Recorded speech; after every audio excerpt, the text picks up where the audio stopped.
Ailem at yetiştiriciliği yaptığı için çok uzun yıllardır aslında atlarla birlikteyim. Ama 2012 yılından bu yana da profesyonel olarak atlı okçuluk sporuyla ilgileniyorum.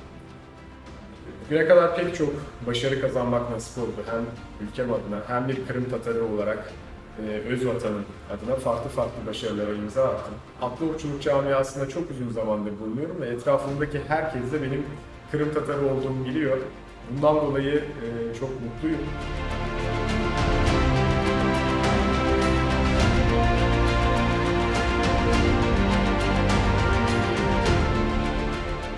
Kırım Tatarlığı benim için ilk başta sadece yemeklerimizde, türkülerimizde olan bir olguydu.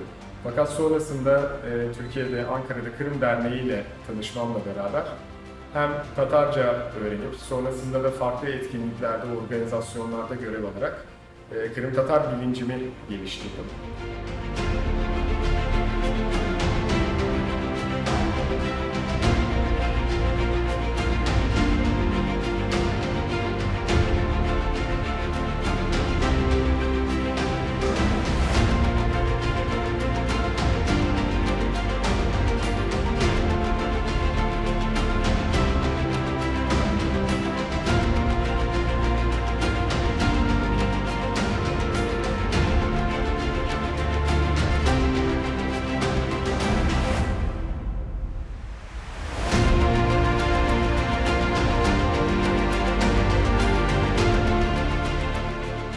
Bundan sonraki hayalim benim hem buradaki gençleri yetiştirmek, hem ileride belki nasip olur Kırım'da bir atlı okçuluk okulu kurarak Kırım Tatarlarının da bu işte çok ileri seviyeye gidebileceğini göstermek.